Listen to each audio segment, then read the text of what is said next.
भ्रष्ट नीती लाचखोर अधिकारी, हक्कांपासून वंचित शेतकरी, दडपलेली तरुणाई आणि गप्प बसलेले विद्यार्थी।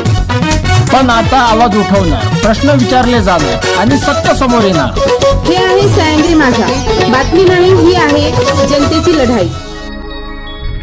दर्यापूर शहरातील मुख्य बसस्थानक आता प्रवाशांसाठी नव्हे तर चोरट्यांसाठी हक्काचे ठिकाण बनले आहे।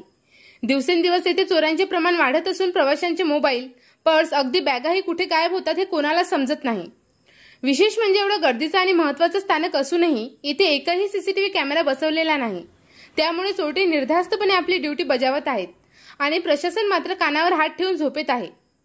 प्रवाशांचे म्हणणे आहे की इथे चोर पकडणं म्हणजे गाढवाच्या डोळ्यात तेल घालणं। पोलिसांना वारंवार तक्रारी करूनही कोणतीही ठोस कारवाई केली नाही। बसस्थानकातील सुरक्षा रक्षकही फक्त बसमध्ये तिकिटे कापणाऱ्या प्रवाशांना पाठी लागलेले दिसतात, पण चोर मात्र त्यांच्या रडारच्या बाहेर।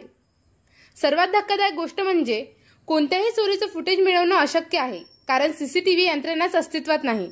त्यामुळे चोरांच्या मनात भीती नाही आणि प्रशासनाच्या मनात जबाबदारी नाही। किती चोरी झाल्यावर प्रशासन जागा होणार की सीसीटीव्ही बसवण्यासाठी एखाद्या व्हीआयपीची बॅग गायब होण्याची वाट पाहत आहेत। प्रवाशांच्या सुरक्षेसाठी तातडीने सीसीटीव्ही बसवावेत, सुरक्षा रक्षकांची संख्या वाढवावी आणि चोरी रोखण्यासाठी गंभीर पावले उचलावीत, अशी मागणी स्थानिक नागरिक व प्रवाशांकडून केली जात आहे। सह्याद्री माझा न्यूज, न बोलणाऱ्या स्टेशनची बोलकी बातमी।